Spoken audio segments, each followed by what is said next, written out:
The Little Princess of Violet Town. Chapter 1. A town that smelled like flowers. Far, far away, where the hills rolled like green blankets and the sky wore a constant smile, there was a town called Violet Town. It wasn't called Violet Town just because the houses were painted purple, though they were. And it wasn't just because the streets were lined with violet-colored lanterns, though they were. No.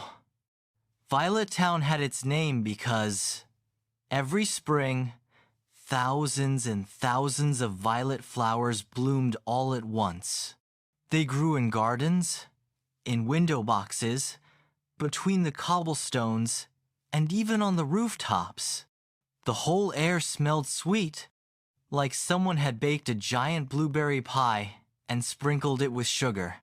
And in the very center of Violet Town stood a tiny palace, the home of Princess Lila, the smallest princess anyone had ever known. Chapter 2.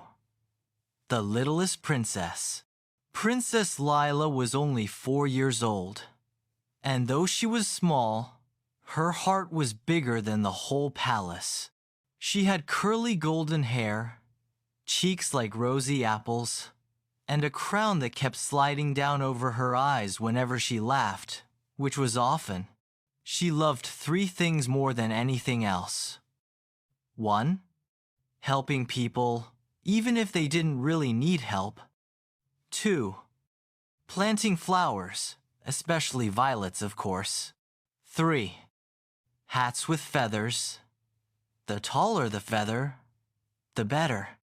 Every morning, she would wake up to the sound of the palace gardener, Mr. Whistle, whistling.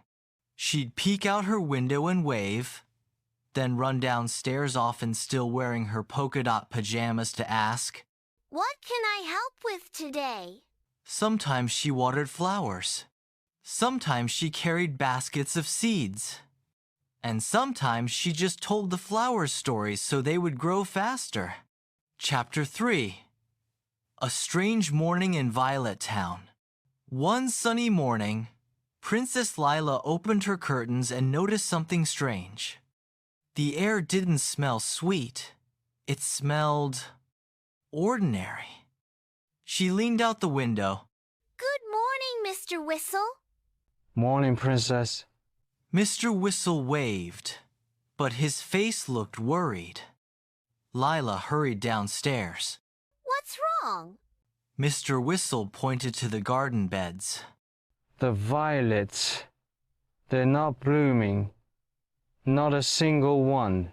Sure enough, the flower beds that were usually bursting with purple petals were just plain green leaves. Lila checked the street outside. No blooms there either.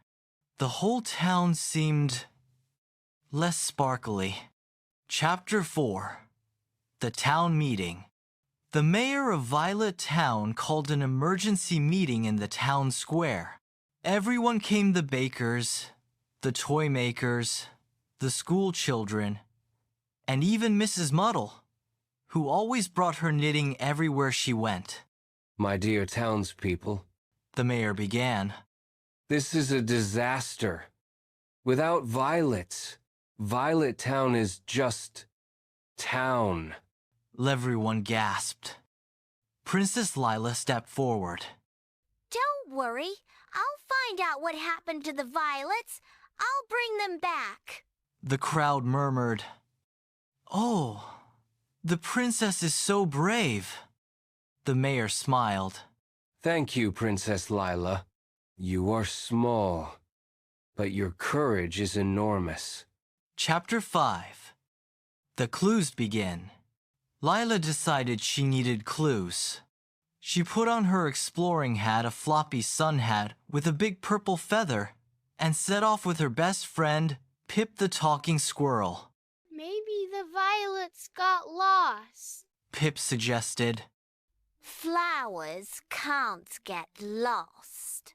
Lila giggled. "But maybe something is stopping them from blooming." They visited the bakery. "Have you seen anything strange?"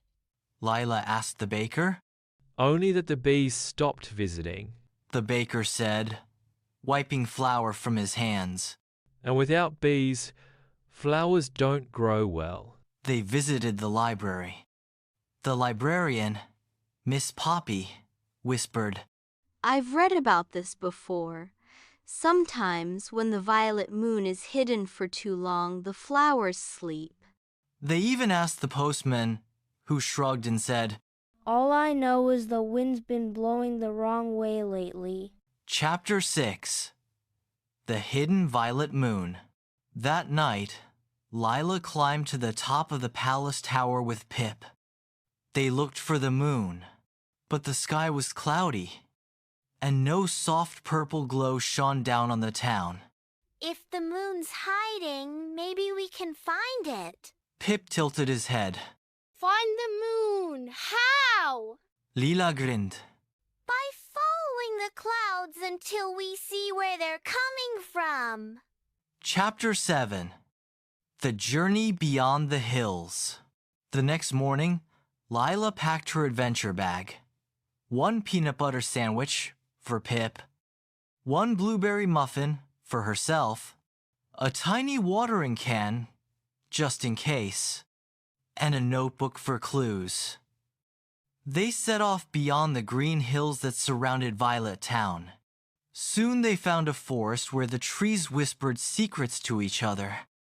The clouds above seemed to be drifting from the far side of the forest. They walked until they came to a river. But there was no bridge. Don't worry, we'll build one. She gathered fallen branches while Pip balanced them. It took a while, but soon they had a wobbly bridge. That's one problem solved. Lila said proudly. Chapter 8.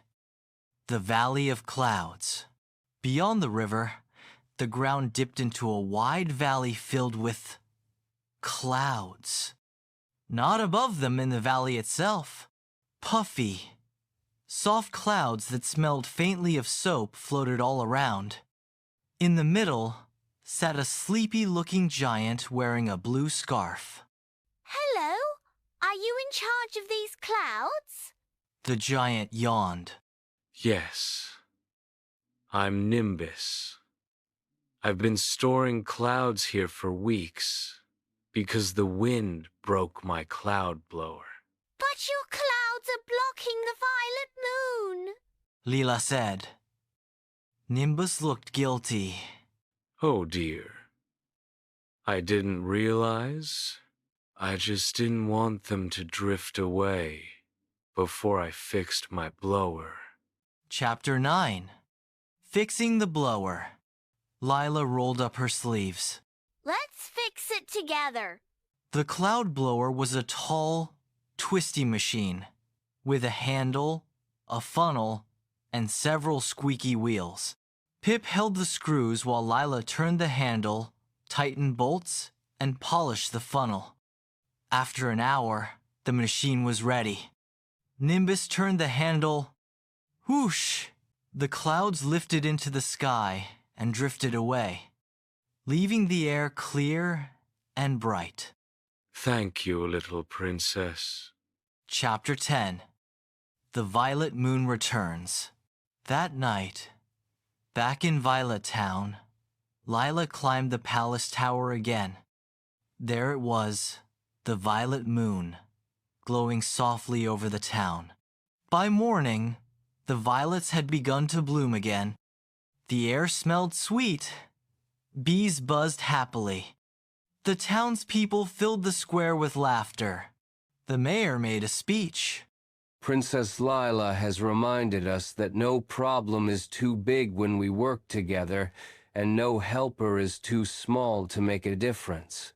Lila blushed, and Pip chattered proudly beside her. Chapter 11. A Town That Smelled Like Flowers Again. From then on, whenever the clouds gathered too thickly, Nimbus would send them drifting gently around Violet Town instead of over it. And Princess Lila kept helping watering, planting, and telling stories to the flowers every morning. Because in Violet Town, Everyone knew that kindness and courage made the sweetest perfume of all. And sometimes, on warm summer nights, if you stood in the middle of the square and looked up at the violet moon, you might hear the faint sound of a little princess laughing somewhere high up in the palace tower, planning her next adventure. Moral of the story: even the smallest person can make a big difference when they care enough to try.